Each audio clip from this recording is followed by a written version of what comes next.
میں نے یہ انڈیا کی مثال آپ کو دی، اگر آپ برطانیہ میں چلے جائیں، برطانیہ کے اندر آج بھی ان کی قانون کی کتابوں کے اندر ایک قانون لکھا ہوا ہے جس کو عمر لا کہا جاتا ہے۔ عمر لا، عمر کے نام پہ قانون، اس کا نام ہی یہ رکھا ہوا ہے عمر لا۔ عمر لا کیا ہے؟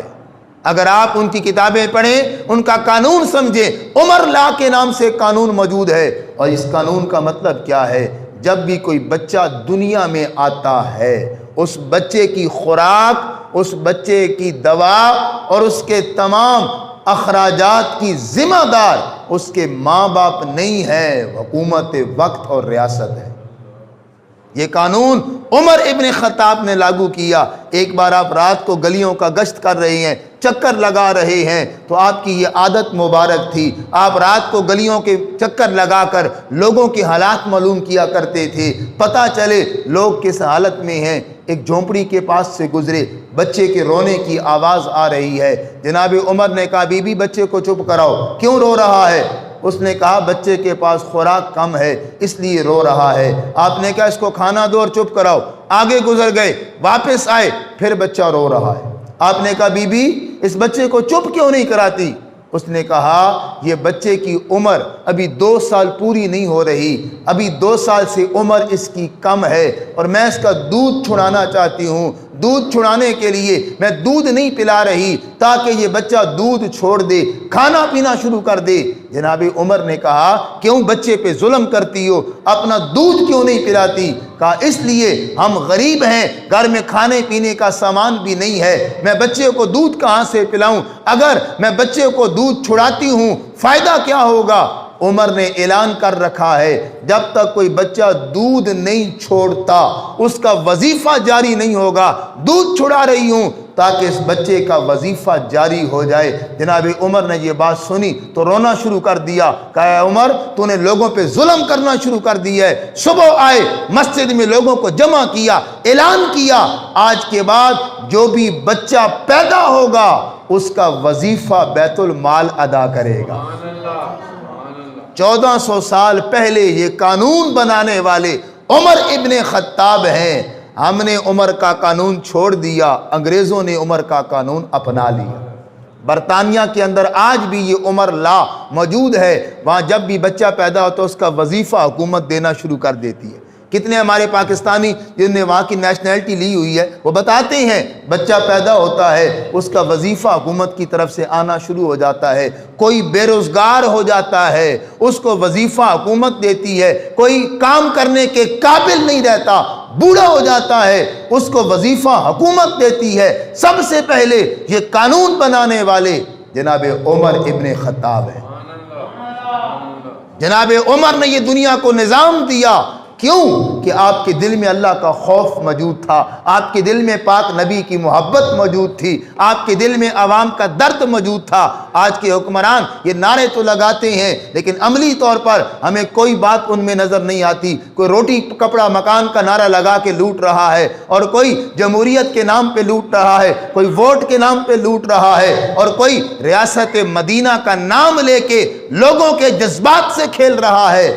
آؤ جناب عمر ابن خطاب کی سیرت پڑھو۔ آج انگریز نے عمر کا نظام قائم کیا ہوا ہے، اور جو نظام جناب عمر دے کے گئے آج بھی وہ کامیابی کی ضمانت ہے۔ تو عمر لا کیا ہے؟ بچہ پیدا ہو تو اس کا وظیفہ ریاست کے ذمہ، بندہ بے روزگار ہو جائے تو اس کا وظیفہ ریاست کے ذمہ، کوئی بوڑھا ہو جائے کمانے کے قابل نہ رہے تو اس کی نگہداشت اور رکھوالی کرنا یہ بھی ریاست کی ذمہ داری ہے۔ کیا آج ریاست یہ ذمہ داری پوری کر رہی ہے؟ ہماری کوئی ریاست ذمہ داری پوری نہیں کر رہی۔ یہ تو اللہ کا کرم ہے ملک پاکستان چل رہا ہے۔ بات یہ کر رہا تھا جناب عمر نے دنیا کو بہترین نظام دیا۔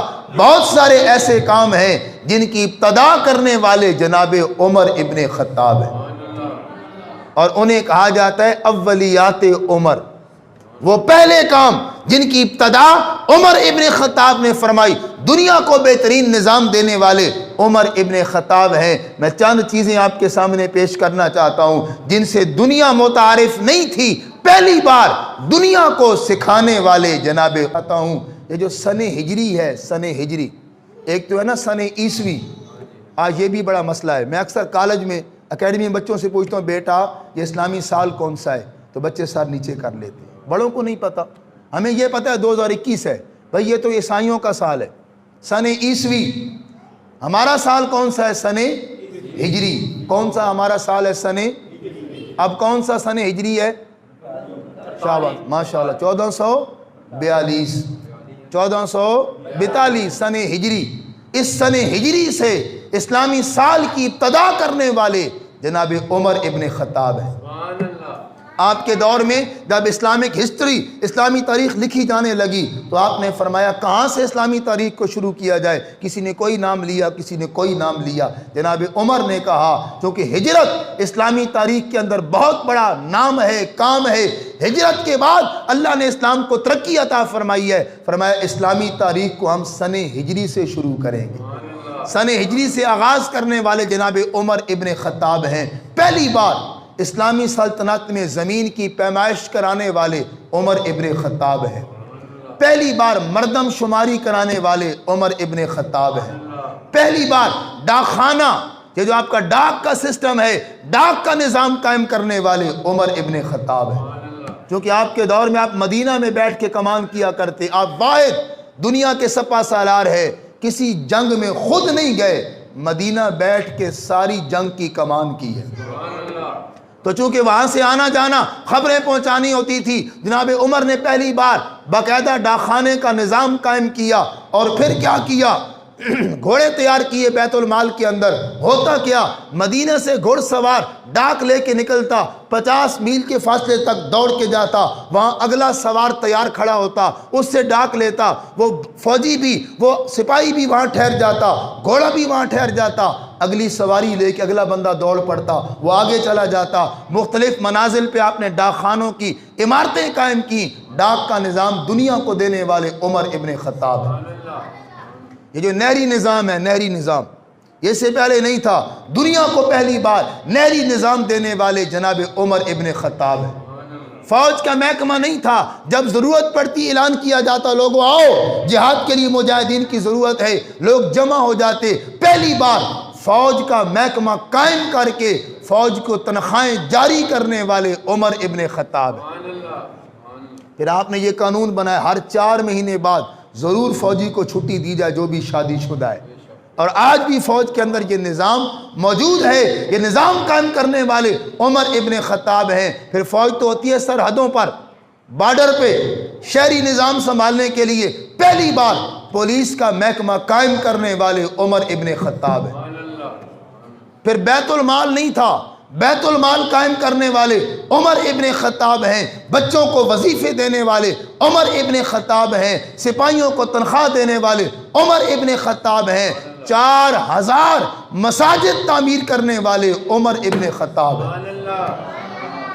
آئمہ, امام, مؤذن, مدرس, قرآن پڑھانے والے, ان کا تقرر کرنے والے عمر ابن خطاب ہیں. یہ جو آئمہ مساجد کو تنخواہیں دی جاتی ہیں یہ سب سے پہلے دینے والے عمر ابن خطاب ہیں. بیت المال کے ذریعے یہ سارا نظام چلایا, غریبوں کی مدد کی. پھر آپ نے فوج کا بہترین نظام قائم کیا. کتنے ایسے کام ہیں جو سب سے پہلے شروع کرنے والے, پلیں تعمیر کرنے والے, یہ جو نہروں پر پل ہوتی ہے اس کی ابتدا کرنے والے عمر ابن خطاب ہیں. سرائے رستے میں مسافر خانے قائم کرنے والے عمر ابن خطاب ہے. میں کیا بات کروں اور کیا نہ کروں, دنیا کو بہترین نظام دینے والے عمر ابن خطاب ہیں. یہی وجہ ہے جدید فلاحی ریاست کا بانی جناب عمر ابن خطاب کو کہا جاتا ہے. اور آپ مدینے میں بیٹھ کے آپ حیران ہوں گے, 22 لاکھ مربع میل تک اسلامی سرحد کو پھیلانے والے عمر ابن خطاب. یہ آپ کا جو روس ہے, رشیا, افغانستان, آذربائیجان, ایران, عراق, شام, افریقہ تک کے علاقے فتح کرانے والے عمر ابن خطاب ہیں.